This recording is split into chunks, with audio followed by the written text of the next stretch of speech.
Morning વિદ્યાર્થી મિત્રો, આજે આપણે વર્તુળાકૃતિ અને વૃત્તાશાકૃતિ તથા ચિત્રાકૃતિ એ ત્રણે ત્રણ આકૃતિ કઈ રીતે દોરી શકાય તે આપણે જોઈએ। સૌપ્રથમ વર્તુળાકૃતિ। વર્તુળાકૃતિમાં આપણે જાણીએ છીએ કે વર્તુળની ત્રિજ્યા શોધવા માટે વર્ગમૂળનો સૂત્રનો ઉપયોગ કરવામાં આવે છે। એટલે સૌપ્રથમ જે આપેલી માહિતી છે એ માહિતીનું વર્ગમૂળ શોધવામાં આવે છે।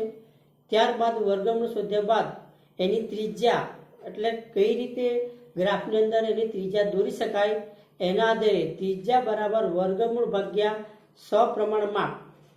એટલે કે આપણે દાખલા તરીકે કોઈ ગ્રાફમાં 2 કે 3 વર્તુળ દોરવાના હોય તો એના આધારે કેટલા પ્રમાણે આપણે ત્રિજ્યા લઈ તો 3 વર્તુળ દોરી શકાય એ પ્રમાણે આપણે ત્રિજ્યા લેવાની છે। સપ્રમાણ માપ, તો સપ્રમાણ માપ એટલે કોઈ પણ લઈ શકાય, દોરી શકાતું હોય એ પ્રમાણે આપણે સપ્રમાણ માપ લેવાનું છે। તો તેના આધારે ત્રિજ્યા દોરીને તેના આધારે વર્તુળ આપણે દોરવાનું છે। તો આપણે જોઈએ વર્તુળ આકૃતિ।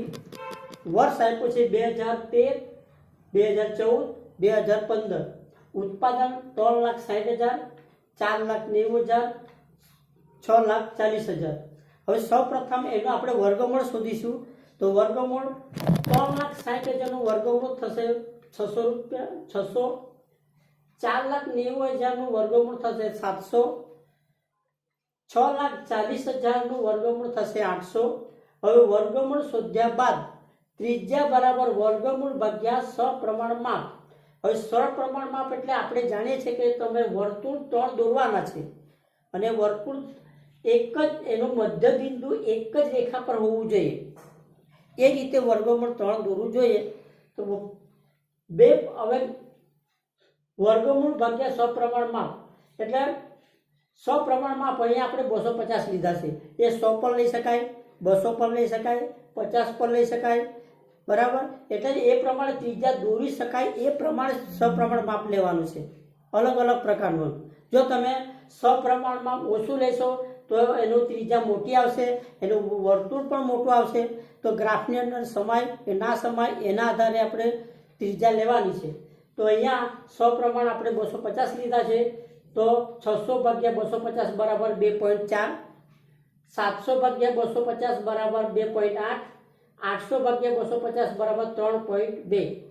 આ રીતે ત્રિજ્યા શોધ્યા બાદ કોઈ પણ ત્રિજ્યાનું એ 2.5 ની ત્રિજ્યા લઈને વર્તુળથી આ રીતે દોરવાનું છે।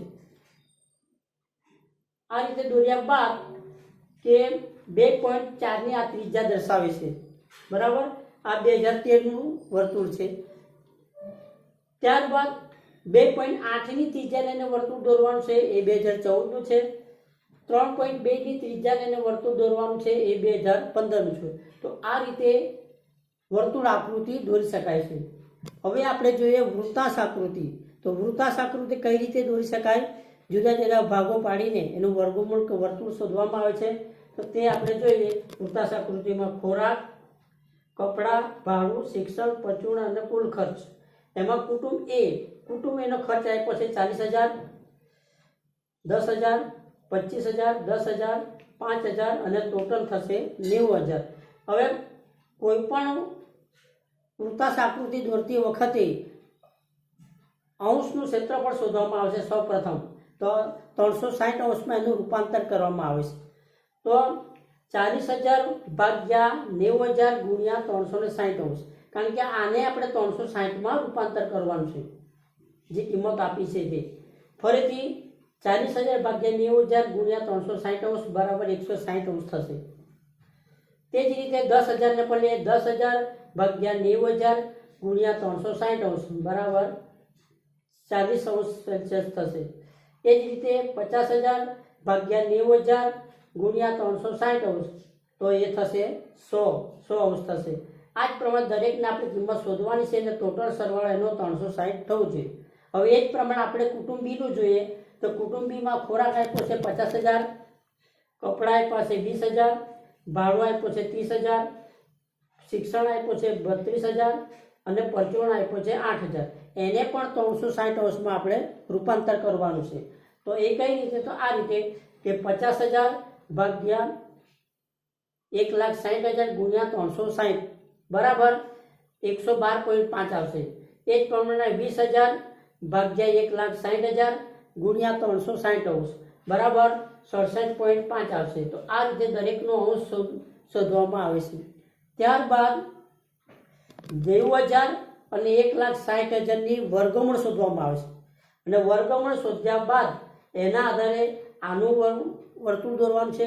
એ જ પ્રમાણે આનું પણ વર્તુળ દોરવાનું છે. એ વર્તુળ દોર્યા બાદ દરેક ભાગનો જે અલગ અલગ દર્શાવે છે એ પ્રમાણે જોવાનું. અહીંયા 0 અંશ છે, અહીંયા પણ 0 અંશ છે. તો 0 અંશથી ક્યાં સુધી આપણે જોવાનું? 160. 0 અંશથી 160 સુધી જે આવતો હોય ત્યાં આપણે દોરવાનું છે. કાટખૂણું લઈને કાટખૂણે આ રીતે મૂકવાનું અને એમાં 0 અંશથી આ રીતે 360 થતો હોય ત્યાં લીટી પાડીને એનો ભાગ આ રીતે દોરવાનો છે. ત્યારબાદ આપણે જોઈએ કે 40 અંશ. તો 40 અંશ એટલે અહીંયા આપણે કઈ રીતે કાટખૂણે 0 લીધો એ પ્રમાણે કાટખૂણે 0 લેવાનું છે. 0 થી 40 દર્શાવતું હોય તેનું એ માપ લેવાનું છે અને એના અંશનો જે 40 અંશનો જે ભાગ છે તે લેવાનો છે. એના પછીનો જે 100 છે તો અહીંથી 0 લેવાનું. 0 થી ગણીને અહીંયા 100 થતો હોય તો એનો ભાગ દોરવાનો છે. ત્યારબાદ અહીંયા 0 લઈને અહીંથી લેવાનું છે કેટલું? 40 અને એની આ 20. તો આ રીતે ખૂણાનું માપ શોધવાનું છે કુટુંબ એનું. એ જ પ્રમાણે કુટુંબ બીનું પણ આપણે શોધીશું. તો કુટુંબ બીમાં પેલું શરૂઆતમાં 112.5 છે. અહીંયા 0 અંશ છે. 0 અંશથી 112.5 એટલે નાના 5 ખાના 112 લેવાના, પછી નાના 5 ખાના 112 આ ભાગ આવશે. અહીંયા 0 મૂકીને ત્યારબાદ 67.5 લેવાનું છે. તો અહીંયા આવશે. અહીંયા 0 મૂકીને કાટખૂણું તમારે આ રીતે લેશો તો 72 આવશે. અહીંયા 0 મૂકીને આવશે તો 63 આવશે. તો આ રીતે અલગ અલગ ખૂણાનું માપ આવશે.